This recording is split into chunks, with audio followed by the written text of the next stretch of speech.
অনেকেই আমাদের কাছে এসে প্রশ্ন করেন, স্যার আমার গ্যাস্ট্রিক হয়েছে। কথাটা আমাদের কাছে শুনতে বিরক্তিকর লাগে। গ্যাস্ট্রিকের ইংরেজিতে বলা হয় স্টমাক, বাংলায় বলা হয় পাকস্থলী। এর কোনো অসুখ না, এটা অঙ্গের নাম।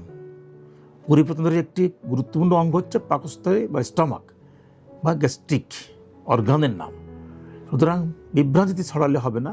আপনার গ্যাস্ট্রিক হয়েছে কাউকে বলবেন না, সুনির্দিষ্ট কথা বলতে হবে। লক্ষণ বলবেন, বাংলায় লক্ষণগুলো বলেন, সেটাও ভালো। কিন্তু গ্যাস্ট্রিক হয়েছে, আমার গ্যাস্ট্রিকের সমস্যা, যেটা বলতে পারেন। গ্যাস্ট্রিকের সমস্যা আছে এটা বলতে পারেন, কিন্তু গ্যাস্ট্রিকের সমস্যা বললে কিন্তু আপনার চিকিৎসক আপনার কোনো রোগ ধরতে পারবে না, বুঝতে পারবে না।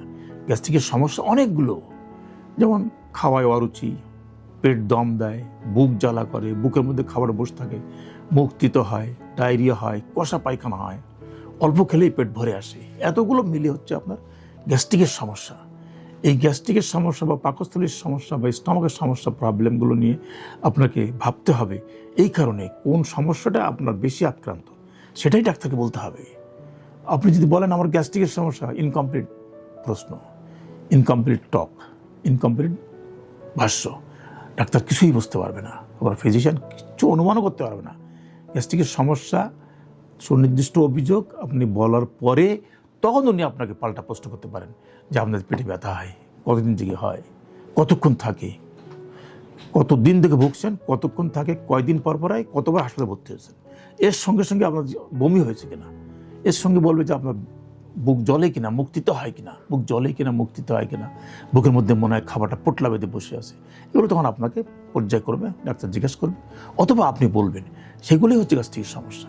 আর এই গ্যাস্ট্রিকের সমস্যা নিয়েই মানুষ কিন্তু অহরহ খুবই যন্ত্রণার মধ্যে আছে। না পাচ্ছে কইতে, না পাচ্ছে সইতে। কি করবে, কোথায় যাবে, কার কাছে যাবে, খাইতেও মন চায় না। পাকস্থলীর সমস্যা হলে খাওয়ার কিছু থাকে না, খাবেন না কিছু, মন মরা হয়ে পড়ে থাকবেন। সামনে টেবিলে সবাই বসে খাচ্ছে আর আপনি কিনারে বসে বসে তাকিয়ে তাকিয়ে দেখছেন, আরে কি সুস্বাদু খাবার, খাইতে পারছি না। ওই খাবার যদি আপনি ওই প্রবলেমে থাকা অবস্থায় খান, তাহলে কিন্তু ওই প্রবলেম আবার আরও বাড়বে। অনেকে বলে যে না খেয়ে থাকো, না খেয়ে থাকা একটা ভালো পদ্ধতি। যখন আমার গ্যাস্ট্রিকের সমস্যা হবে, না খেয়ে থাকবেন, দেখবেন আস্তে আস্তে ও শান্ত হবে। যদি না হয় তাহলে আপনি আপনার ফিজিশিয়ানের কাছে, চিকিৎসকের কাছে যাবেন, তাকে বলবেন। তাকে সে যদি বলে যে আপনার এন্ডোস্কোপি করতে হবে, করবেন। রোগটা নির্ণয় হবে। রক্ত পরীক্ষা করতে বলে যদি বলে তাহলে করবেন, রোগ নির্ণয় হবে। তখন সে আপনাকে সুচিকিৎসা দেবে।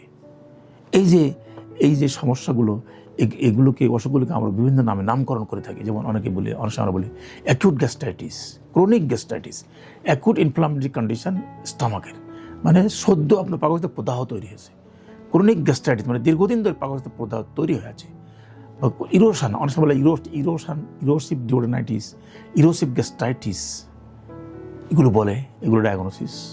গ্যাস্ট্রিক আলসার, এগুলো ডায়াগনোসিস। এই ডায়াগনোসিস হচ্ছে, এই ডায়াগনোসিস ডাক্তারের diagnosis. Gastritis, gastric erosion, gastric ulcer, gastric cancer, এগুলো চিকিৎসকের ডায়াগনোসিস, এটা আপনার ডায়াগনোসিস না। আপনাকে বলতে হবে যে আমার এই প্রবলেমগুলো আছে। চিকিৎসক আপনাকে অ্যাডভাইস করবে, এই ইনভেস্টিগেশন করেন। তখন উনি রোগ নির্ণয় করবে। রোগ নির্ণয় হলে আপনাকে তখন চিকিৎসা দেবে। তাহলে gastritis, gastric erosion, gastric ulcer, gastric cancer, চারটা হচ্ছে অসুখ। এবং অসুখের লক্ষণগুলো যেগুলো বললাম তখন, এগুলো সবগুলো কিন্তু এই অসুখের লক্ষণ। এই চারটা অসুখের কারণেই কিন্তু ওই লক্ষণগুলো দেখা দেয়। সুতরাং আপনার এই লক্ষণগুলো শোনার পরে চিকিৎসক আপনার রোগ নির্ণয় করবেন এবং পরীক্ষা পদ্ধতির দ্বারা কনফার্ম করবেন। তারপর আপনাকে চিকিৎসা দিলে আপনি সুস্থ হয়ে যাবেন।